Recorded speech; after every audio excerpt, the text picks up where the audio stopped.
Hello everyone. इस video में हम लोग भारत के संवैधानिक विकास के क्रम में जितने भी एक्ट पारित किए गए थे उन सारे एक्ट को हम लोग इस वीडियो में कवर करने वाले हैं। तो स्टार्ट हम लोग करेंगे रेगुलेटिंग एक्ट 1773 से। यहाँ से हम लोग स्टार्ट करके भारत शासन अधिनियम 1935 तक के जितने भी एक्ट थे उन एक्ट में क्या प्रावधान थे, उनकी क्या विशेषताएँ थी, इस टॉपिक को हम लोग इस वीडियो में कवर करने वाले हैं। तो आइए स्टार्ट करते हैं। तो देखिए पहला पॉइंट इसमें दिया हुआ, इसमें कह रहा है ब्रिटिश सरकार ने कंपनी में व्याप्त भ्रष्टाचार एवं कुशासन को दूर करने के लिए कौन सा एक्ट पारित किया था। तो इसका नाम था रेगुलेटिंग एक्ट। अगला पॉइंट है, अगले में कह रहा है रेगुलेटिंग एक्ट कब पारित किया गया था। तो ये पारित किया गया था 1773 में। अगला देख लेते हैं, अगला पॉइंट क्या है। तो देखिए अगले पॉइंट में कह रहा है किस एक्ट के द्वारा मद्रास एवं बम्बई प्रेसिडेंसी को कलकत्ता प्रेसिडेंसी के अधीन कर दिया गया था। तो ये था रेगुलेटिंग एक्ट 1773। अगला है, अगले में कह रहा है किस अधिनियम में प्रथम बार गवर्नर जनरल ऑफ बंगाल के पद का प्रावधान किया गया था। ये प्रावधान किया गया था 1773 का जो रेगुलेटिंग एक्ट था, इसी में ये प्रावधान किया गया था। अगला देखिए अगले पॉइंट में कह रहा है किस संसदीय अधिनियम ने बंगाल के गवर्नर जनरल को मद्रास और बम्बई के ऊपर पर्यवेक्षी प्राधिकार प्रदान किया था। तो ये प्रदान किया था 1773 के रेगुलेटिंग एक्ट ने। अगला देखिए अगले पॉइंट में कह रहा है 1773 के रेगुलेटिंग एक्ट द्वारा स्थापित गवर्नर जनरल की परिषद में सदस्य कौन कौन थे। तो इनमें सदस्यों में शामिल थे, पहले थे फिलिप फ्रांसिस, दूसरे थे क्लेवरिंग, तीसरे थे मॉनसन और चौथे थे बैरवेल। तो ये जो 4 सदस्य थे इसमें ये शामिल थे। अगला देख लेते हैं, अगले में क्या है। तो देखिए अगला पॉइंट कह रहा है ब्रिटिश संसद द्वारा भारतीय मामलों में पहला वैधानिक हस्तक्षेप किस अधिनियम द्वारा किया गया था। ये किया गया था 1773 रेगुलेटिंग एक्ट के द्वारा। अगला देखिए अगले में कह रहा है किस अधिनियम के अंतर्गत भारत में सर्वोच्च न्यायालय की स्थापना कलकत्ता में की गई थी। काफ़ी इंपॉर्टेंट है। तो ये एक्ट था 1773 का रेगुलेटिंग एक्ट। अगला देखिए अगले में कह रहा है ईस्ट इंडिया कंपनी द्वारा स्थापित उच्च न्यायालय के प्रथम मुख्य न्यायाधीश कौन थे। तो ये मुख्य न्यायाधीश जो थे उनका नाम था एलिजा इम्पे। इनमें और 3 न्यायाधीश थे, इनका भी नाम ध्यान दीजिएगा, ये काफ़ी इंपॉर्टेंट है। तो इनमें जो 3 अन्य न्यायाधीश थे उनके नाम थे, पहले के थे इसमें नाम, उनका पहला नाम था चेम्बर्स थे, दूसरे थे लिमस्टर और तीसरे थे हाइड। तो ये 3 अन्य न्यायाधीश इसमें शामिल थे। मतलब जो चीफ जस्टिस थे उनका नाम था एलिजा इम्पे और 3 अन्य न्यायाधीश ये थे जिनका ये नाम दिया हुआ है। अब अगला देखिए अगले पॉइंट में कह रहा है रेगुलेटिंग एक्ट के प्रावधानों के अंतर्गत बिहार के लिए एक प्रांतीय सभा की स्थापना कब हुई थी। ये हुई थी 1774 में। अगला है भारत में सुप्रीम कोर्ट की स्थापना कब हुई थी। ये हुई थी 1774 में। अगला देखिए अगले में कह रहा है पिट्स इंडिया एक्ट किस वर्ष पारित हुआ था। ये पारित हुआ था 1784 में। अगला है, अगले पॉइंट में कह रहा है बोर्ड ऑफ कंट्रोल की स्थापना किस अधिनियम के अंतर्गत की गई थी। काफ़ी इंपॉर्टेंट है। तो ये की गई थी 1784 का जो पिट्स इंडिया अधिनियम आया था। अगला देखिए अगले में कह रहा है पिट्स इंडिया एक्ट जो 1774 में आया था इसमें जो प्रमुख प्रावधान थे वो प्रावधान दिए हुए हैं, उनको देख लेते हैं। तो देखिए इनके प्रावधानों में पहला पॉइंट दिया हुआ, इसमें कह रहा है ब्रिटेन में बोर्ड ऑफ कंट्रोल की स्थापना की गई थी इसके तहत। दूसरा पॉइंट है कोर्ट ऑफ डायरेक्टर्स से अधिक शक्ति बोर्ड ऑफ कंट्रोल को स्थानांतरित की गई थी। इसके अतिरिक्त अगला पॉइंट इसी में कह रहा है भारत में प्रमुख सेवकों की नियुक्तियों में क्राउन की स्वीकृति की आवश्यकता पड़ती थी। तो ये भी प्रावधान इसमें किया गया था। अगला पॉइंट इसी में कह रहा है भारत सरकार को एक गवर्नर जनरल और उसकी काउंसिल के अधीन रखा गया था। तो इतने सारे प्रावधान इसमें किए गए थे। कौन सा ये प्रावधान है, मतलब जो पिट्स इंडिया एक्ट था उसमें इतने प्रावधान किए गए थे। अब अगला पॉइंट देख लेते हैं, अगले पॉइंट में क्या दिया हुआ है। तो देखिए अगले पॉइंट में कह रहा है किस अधिनियम के तहत लॉर्ड कॉर्नवालिस गवर्नर जनरल जो थे उनको कह रहा है अपनी काउंसिल जो समिति थी उसके फैसले को रद्द करने का अधिकार मिला था। तो ये था 1786 का एक्ट। अगला देखिए अगले पॉइंट में कह रहा है 1793 में एक विनियमन द्वारा जिला कलेक्टर को उसकी न्यायिक शक्तियों से वंचित कर दिया गया और उसे केवल संग्राहक अभिकर्ता बना दिया गया। ऐसा विनिमय का कारण क्या था, मतलब जो कलेक्टर रहते थे उनके पास पहले राजस्व और न्यायिक शक्तियां दोनों रहती थी, लेकिन इसके एक्ट के द्वारा कहा जा रहा है कि जो उनकी न्यायिक शक्तियां थी उनसे वो छीन ली गई थी। अब वो सिर्फ क्या करते थे, वो सिर्फ जो टैक्स थे उसको कलेक्ट करते थे। तो ये क्यों किया गया था, इसका रीज़न पूछा जा रहा है। तो देखिए ये इसलिए किया गया था क्योंकि इसमें बताया जा रहा है लॉर्ड कॉर्नवालिस जो थे उन्होंने जिला कलेक्टरों में संकेंद्रित इतनी जो विस्तृत शक्ति है उससे वो सतर्क हो गए थे और उन्होंने महसूस किया कि एक व्यक्ति में इतनी परम सत्ता का होना अवांछनीय है। मतलब अगर इतनी सत्ता किसी के एक व्यक्ति के अंदर सीमित हो जाती है तो वो काफ़ी पावरफुल हो जाएगा। इसी शक्ति से वो आतंकित होकर उन्होंने क्या किया था, इनके जो न्यायिक शक्तियाँ थी उनसे उनको छीन लिया था। अगला देखिए अगले पॉइंट में कह रहा है भारतीय तरीकों में सुधार हेतु कॉर्नवालिस द्वारा उठाए गए न्यायिक सुधारों की आलोचना किसने की थी। ये की थी जेम्स मिल ने। कब की थी? 1793 में। अगला देखिए, अगले पॉइंट में कह रहा है किस अधिनियम द्वारा ब्रिटिश ईस्ट इंडिया कंपनी का भारत में व्यापारिक एकाधिकार समाप्त किया गया था? तो ये था 1813 का चार्टर एक्ट। अगला देखिए, अगले में कह रहा है किस अधिनियम द्वारा ब्रिटिश संसद ने चाय का व्यापार और चीन के साथ व्यापार को छोड़कर ईस्ट इंडिया कंपनी के भारत के साथ व्यापारिक एकाधिकार को समाप्त कर दिया था? तो ये था 1813 का चार्टर अधिनियम। अगला देख लेते हैं, अगले में कह रहा है चार्टर अधिनियम 1813 भारत के लिए महत्वपूर्ण समझे जाने का क्या कारण था? क्योंकि देखिए इसमें बताया गया था इसके द्वारा भारतीयों की शिक्षा के लिए वित्तीय प्रावधान किया गया था, मतलब 1 लाख रुपया वार्षिक जो होगा वो शिक्षा पर व्यय किया जाएगा। तो ये प्रावधान था चार्टर एक्ट 1813 में। अगला देखिए, अगले में कह रहा है किस अधिनियम ने भारतीयों के अपने ही देश में प्रशासन में पहली बार अवसर दिया था? तो ये था 1833 का चार्टर एक्ट।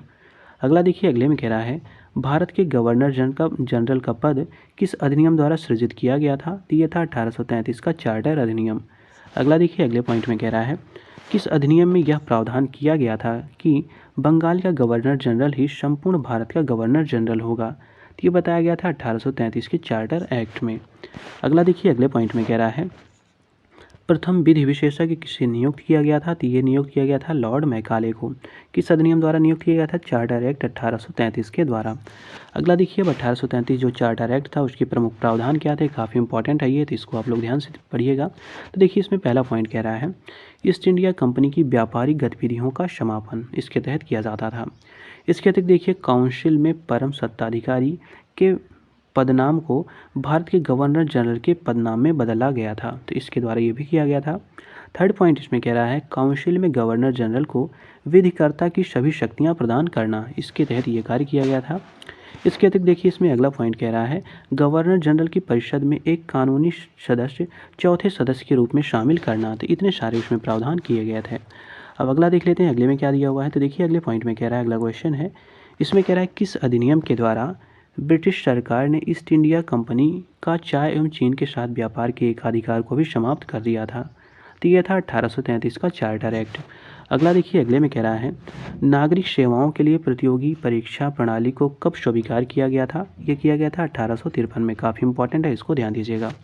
अब अगला देखिए अगले पॉइंट में कह रहा है किस कानून ने पहली बार भारत में एक क्रियाशील विधान परिषद का सृजन किया था? तो ये था चार्टर एक्ट 1853। अगला है अगले में कह रहा है किस अधिनियम द्वारा कंपनी के निदेशकों की संख्या 24 से घटाकर 18 कर दी गई थी? काफ़ी इंपॉर्टेंट है। तो यह था 1853 का चार्टर एक्ट। इसी के द्वारा जो निदेशकों की संख्या थी 24 से घटाकर 18 कर दी गई थी। अब अगला देखिए अगले पॉइंट में कह रहा है महारानी विक्टोरिया की उद्घोषणा जो कि 1858 में हुई थी, इसका उद्देश्य क्या था? तो इसके उद्देश्य में देखिए 2 पॉइंट दिए हुए, इनको देख लेते हैं। तो देखिए पहला उद्देश्य था भारतीय राज्यों को ब्रिटिश साम्राज्य में मिलाने के किसी भी विचार का परित्याग करना, मतलब इनका उद्देश्य ये था कि अब हम जो मिला रहे हैं बहुत सारे राज्यों को अपने में, उनको हम लोग नहीं मिलाएंगे। दूसरा इसमें दिया हुआ इसमें कह रहा है भारतीय प्रशासन को ब्रिटिश क्राउन के अंतर्गत रखना। तो ये सारे इसमें प्रावधान किए गए थे, मतलब इसके ये उद्देश्य थे।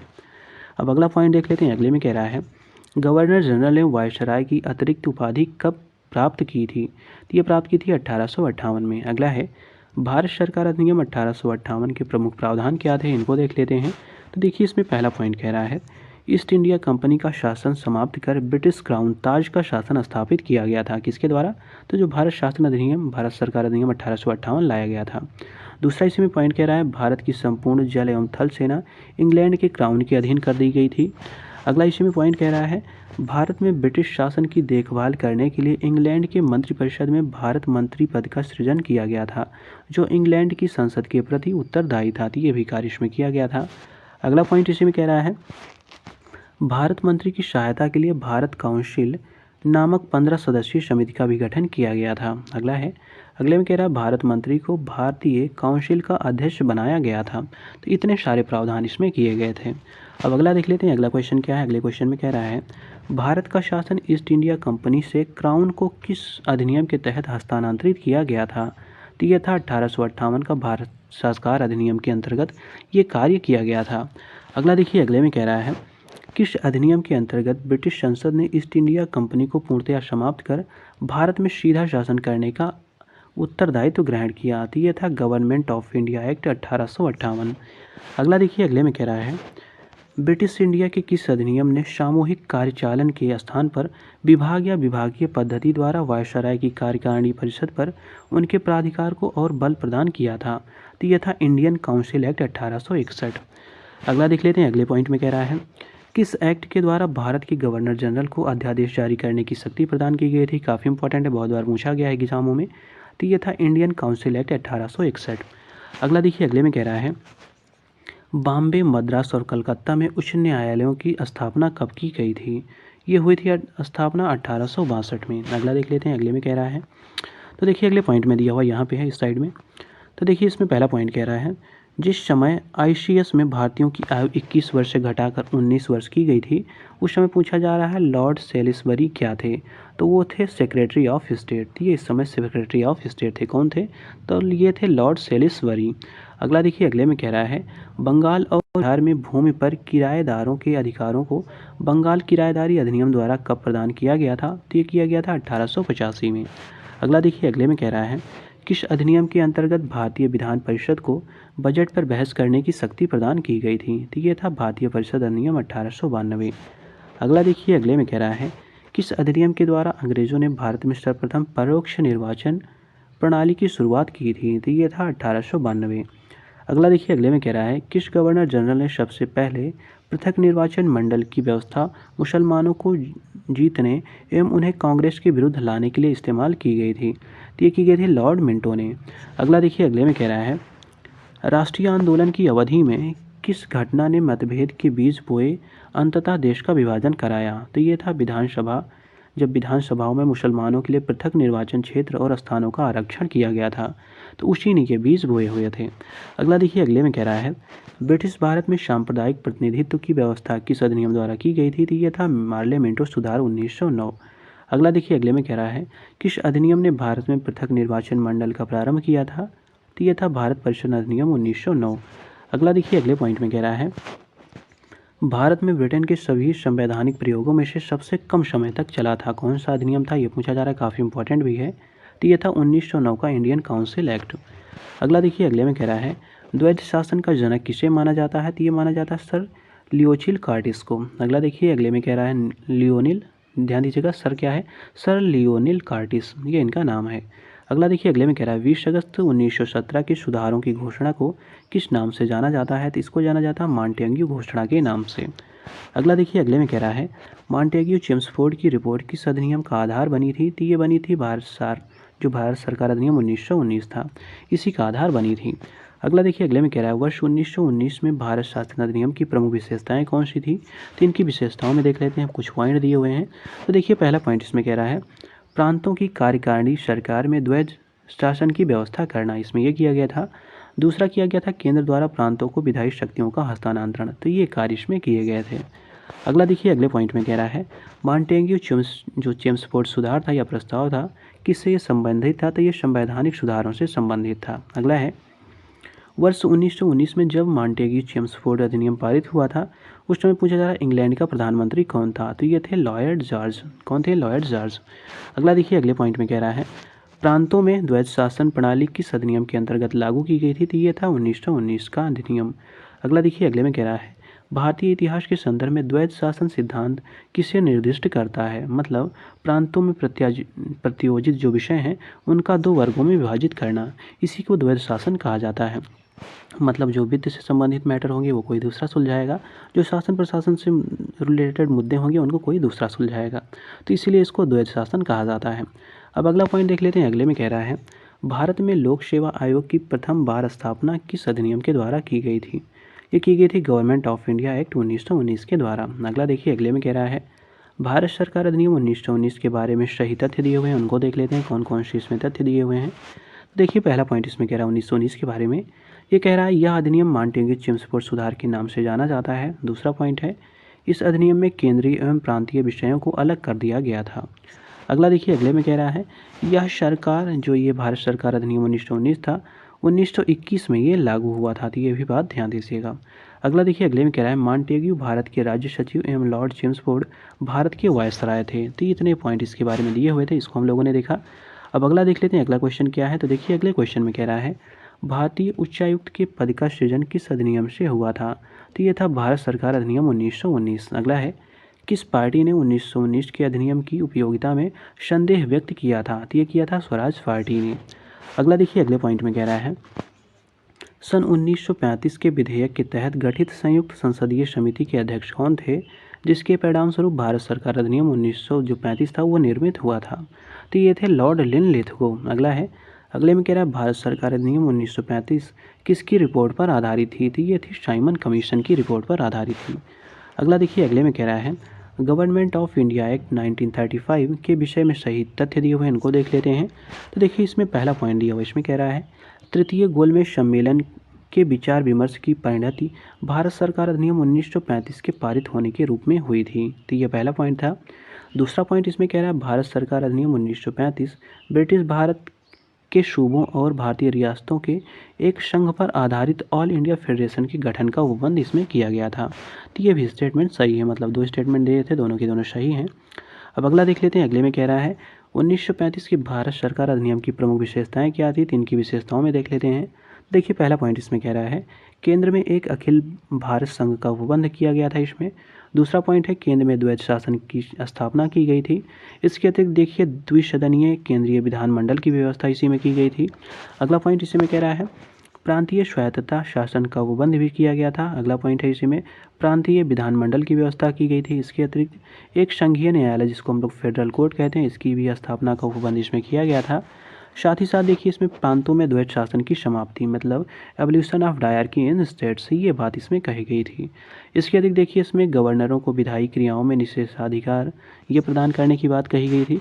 साथ ही साथ इसमें देखिए बताया गया था, केंद्र एवं प्रांतों में शक्तियों का विभाजन किया जाएगा। तो ये सारे प्रावधान किए गए थे 1935 के भारत शासन अधिनियम की, ये प्रमुख विशेषताएं थी। अब अगला पॉइंट देख लेते हैं, अगले पॉइंट में क्या दिया हुआ है। तो देखिए, अगले पॉइंट में कह रहा है, भारत सरकार अधिनियम 1935 द्वारा क्या समाप्त किया गया था? ये प्रांतीय द्वैध शासन व्यवस्था को समाप्त किया गया था। अगला है, प्रांतीय स्वायत्तता किस अधिनियम द्वारा प्रदान की गई थी? तो ये प्रदान की गई थी भारत सरकार अधिनियम 1935 के द्वारा। अगला देखिए, अगले पॉइंट में कह रहा है, 1935 के भारत अधिनियम द्वारा प्रस्तावित फेडरल यूनियन में राष्ट्रीय प्रांतों को शामिल करने के पीछे अंग्रेजों की असली मंशा क्या थी, मतलब उनकी मंशा क्या थी? तो उनमें देखिए दिया हुआ है, राष्ट्रवादी नेताओं के साम्राज्यवादी विरोधी सिद्धांतों को व्यर्थ करने के लिए राजाओं को इस्तेमाल करना, तो ये इसका उद्देश्य था। अगला देखिए, अगले में कह रहा है, किस अधिनियम द्वारा भारत परिषद इंडियन काउंसिल को समाप्त किया गया था? तो ये समाप्त किया गया था भारत सरकार अधिनियम 1935 के तहत। अगला है, 1935 के भारत सरकार अधिनियम द्वारा स्थापित संघीय न्यायालय के प्रथम मुख्य न्यायाधीश कौन थे? तो ये थे सर मॉरिस गेवर। क्या नाम था इनका? सर मॉरिस गेवर, ये इनका नाम था। अगला देखिए, अगले में कह रहा है, किस अधिनियम द्वारा संवैधानिक निरंकुशता का सिद्धांत प्रवृत्त किया गया था? तो यह था 1935 का भारत सरकार अधिनियम। अगला देखिए, अगले में कह रहा है, किस अधिनियम के बारे में जवाहरलाल नेहरू ने कहा था कि हमें एक ऐसी कार दी गई है जिसमें अनेक ब्रेक हैं लेकिन इसमें इंजन नहीं है? तो ये कहा था 1935 अधिनियम के बारे में। अगला देखिए, अगले में कह रहा है, किसने भारत सरकार अधिनियम 1935 को गुलामी का अधिकार पत्र कहा था? तो ये कहा था जवाहरलाल नेहरू ने। क्या कहा था? गुलामी का अधिकार पत्र। अगला है, भारत शासन अधिनियम 1935 के द्वारा स्थापित व्यवस्थाओं में अवशिष्ट शक्तियाँ किसे दी गई थी? तो ये दी गई थी गवर्नर जनरल को। अगला पॉइंट है, अगले में कह रहा है, वर्ष 1937 में हुआ प्रांतीय विधानसभा चुनाव किस अधिनियम के तहत हुआ था? ये हुआ था भारत शासन अधिनियम 1935 के तहत। अगला है, केंद्रीय विधानसभा के कौन से निर्वाचन भारत शासन अधिनियम 1919 के तहत हुए थे? तो ये हुए थे वर्ष 1923, 1926, 1930, 1934 और 1945 का। अगला देखिए, अगले में कह रहा है, अगला पॉइंट दिया हुआ है, इसमें कह रहा है, भारत सरकार अधिनियम 1935 में अंतर्विष्ट अनुदेश प्रपत्र इंस्ट्रूमेंट ऑफ इंस्ट्रक्शन को वर्ष 1950 में भारत के संविधान में किस रूप में समाविष्ट किया गया था? तो इसको समाविष्ट किया गया है राज्य के नीति निर्देशक तत्व के रूप में। ये बात ध्यान दीजिए, काफ़ी इंपॉर्टेंट है ये। अगला देखिए, अगले में कह रहा है, किसने कहा था, लास्ट पॉइंट है इसका, कहा था, इसमें देखिए दिया हुआ है, कहा था, यह किसने कहा था, मुझे इस आरोप के संबंध में कोई क्षमा नहीं मांगनी है कि संविधान के प्रारूप में गवर्नमेंट ऑफ इंडिया एक्ट 1935 के एक बहुत बड़े भाग को पुनः उत्पादित किया गया है। ये कहा था BR अम्बेडकर ने। तो इस प्रकार से जिसने इसमें संवैधानिक प्रावधान दिए हुए थे उसको हम लोगों ने कवर कर लिया।